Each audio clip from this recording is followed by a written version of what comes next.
Hey, this is Phil with Filmora, back with the YouTube marketing series. In this video, we're learning how to optimize our YouTube's SEO. So let's start with titles.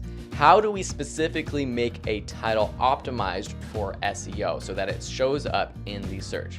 The first thing you want to do is make sure that your keywords are up front. Don't have a full sentence, then your main keywords for your video at the very end. Remember, in the last couple of videos, we learned about SEO and keywords. We learned how to find the keywords that are best for your videos. Those are the keywords, the main words that people are searching for that will be related to your videos. Those are your keywords, and those go first in your videos. Make sure that your video title is accurate. One thing that hurts YouTube videos is if there's sort of a spammy title that sounds interesting and seems cool, but then the video itself doesn't actually relate to that title. This will hurt your search results because when YouTube sees that a lot of people are clicking on a video, but then they quickly leave the video after only a few seconds of watching, that will hurt your video because that's telling YouTube and the analytics that these people are expecting a video that they're not getting based off of the title or the thumbnail. That's going to hurt your search ranking. Concise titles actually do well in the search results because they're easier to read. Imagine reading a list of search results and there's all these big titles, and then there's a couple that are very concise and specific and they have the keywords in them, they're accurate. Those ones actually get clicked on more often than the big long titles that have lots of keywords. And that's my next tip, is to don't keyword stuff. Don't have so many keywords in your title just for the sake of having keywords. Use only the specific keywords that are related, only a couple, and make it concise. And make sure that your title matches your thumbnail, and vice versa. But when someone's looking at your thumbnail, it should represent what the title is saying too. If you are doing a series of videos and you have episode numbers, make sure that goes at the end. So make sure that the episode number or the series number or even your branding name, if you want to include your brand title or your name in the video, make sure that goes at the end. And lastly, with titles, you do have to make it a little bit intriguing. So the more intriguing, don't make it clickbaity, but if you can make it more intriguing so that it's a little mysterious, people are like, oh, what's this about? That's going to get more clicks. I just want to show you a couple examples of YouTubers who I think do a great job at titling their videos. First is just an example of starting with the main keyword and then having your show title or the episode at the end. And that's with Last Week Tonight with John Oliver. He's a comedian on HBO. And you can see with all of his titles that it starts with the main keyword, and he puts out a weekly show, so it's always about a trending topic. Guantanamo, police accountability, scandals, refugee crisis, birds, Labor Day. These are all key trending topics, and they're words and keywords that people are going to be searching for specifically in that week.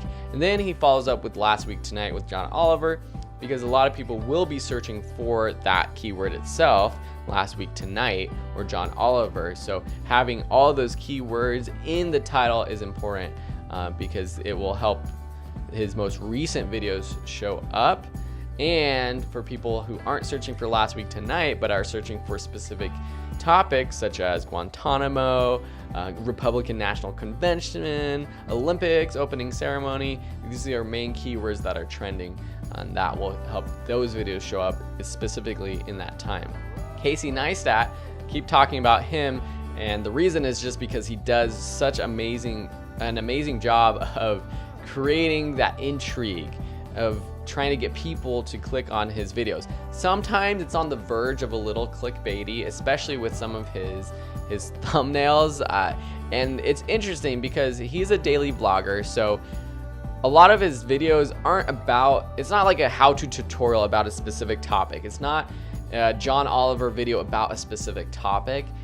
He'll find a title and he'll find a specific moment in his daily vlog and he'll come up with the title about that specific moment, and that's what he'll title it, even though the whole video is not about it. So for example, if you watch his latest video, it's titled My Own Learjet.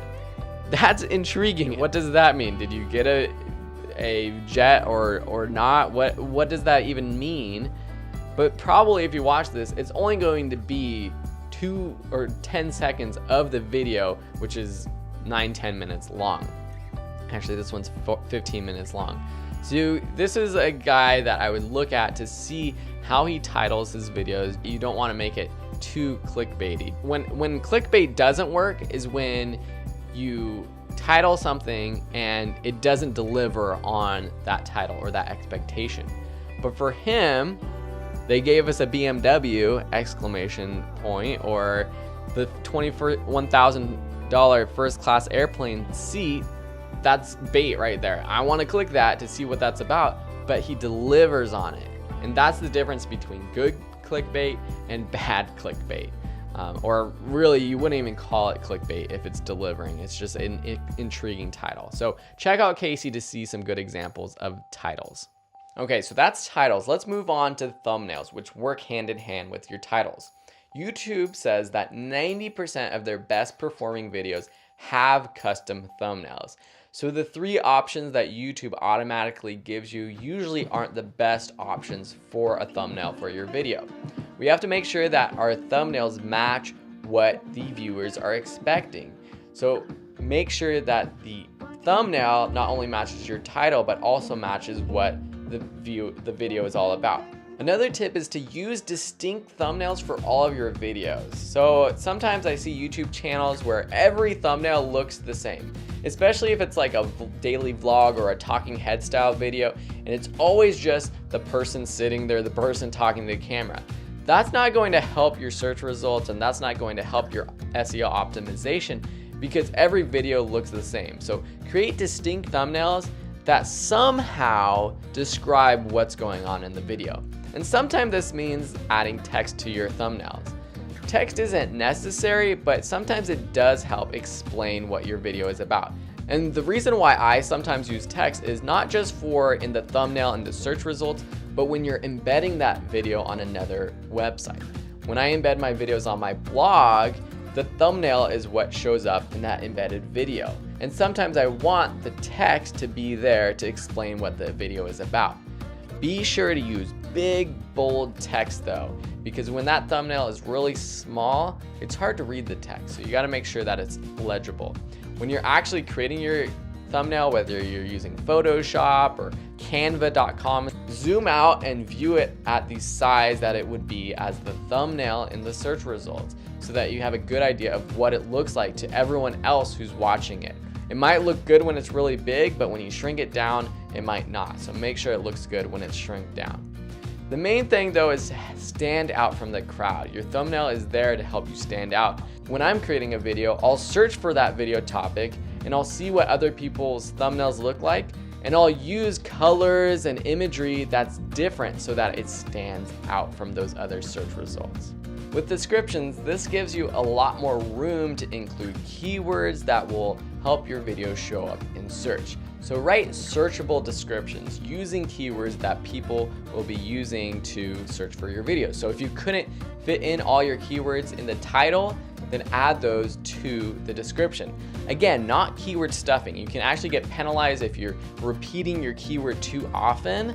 So only use your keyword a couple times, once or twice, but include more keywords. So for example, when I'm reviewing a camera, say let's review the Sony a7S II photo and video camera. In my title, I might include the keyword Sony a7S II camera review. But in the description, I'll include words like photography, video, maybe some other specs for the camera, maybe mirrorless camera. So those are other words that I would include in the description. One thing to keep in mind is that the first couple sentences of your description show up in the search results. When you're searching on YouTube, and go ahead and do it right now, not only does your title appear, the thumbnail appears, but also a couple of the first lines in your description. And so this is a good chance to further explain what your video is about and make sure that people who are searching for it are intrigued about what this video is. If it's some random text or links that's not related to the video, people will be a little bit more hesitant about clicking that link compared to a video description that adds to the intrigue of that video. After the first couple of lines that show up on the search results, use the next line or two to add any links that you want to appear above the fold. Above the fold is a line on the description where people have to click to show more of the description. Having it in the description above the fold is important so people automatically see it on the watch page. You don't want to include too many important details below the fold. And that's tricky because there's only a few lines that appear above the fold. And so it's a balance of what specifically you want to show. Below the fold and with the rest of the description, just add more sentences about the video so that if there's anything that you want to add or clarify from the video, you can add to the description. You could add links to your channel, to your other social media pages, to your website. You can have calls to action, specific questions you want people to comment on or comment about, or anything like that in the rest of the description. You can also use links to playlists to encourage people to watch videos related to that video that they might be interested in, or even link to specific timestamps in your video. And this is good if you have really long videos. People have a very short attention span. So if the video is longer than a couple minutes, then they might get bored. And so to encourage people to watch more or to at least jump to a part of the video they might want specifically, you can link out to specific timestamps to help people navigate that video. One other idea to help your video show up in more search results is translating your description, or at least the first few sentences that have your highly relevant keywords. YouTube obviously contains videos in all languages, and there's going to be people speaking all languages searching for videos.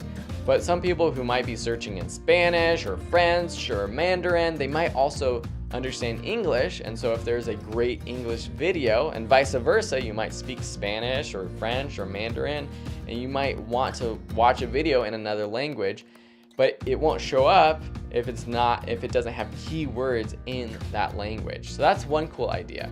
And the other idea to make this more efficient is to use your channel default settings. You can have all of your relevant links that you put for all of your videos set up so you don't have to copy and paste or type it out every time. The big no-no for descriptions is to not list out keywords. Don't use your description like you use the tags, which I'll talk about next, where it's literally just a list of keywords. This won't help you, and this will actually hurt your search engine optimization. So let's talk about tags. Tags are the extra section which really do help your search results, and Google and YouTube uses the tags to see what videos are related to a topic. These are your keywords, and really have it focused. Only include tags that are related specifically to your video. You don't have to worry about punctuation. You don't have to worry about the length of the tag. Every word that you have in your tags gets accounted for by Google. What I do is just include the specific keywords that I have in my title and my description, keeping it simple, and that's what Google and YouTube want. Great, I hope you have enjoyed this video and now you feel more comfortable optimizing your own YouTube videos. So the action item is to go out there, optimize any future YouTube videos, but also check out your previous video uploads and make sure that the titles, descriptions, tags, and thumbnails are optimized. Thanks for watching, and in the next video we'll talk about using YouTube cards.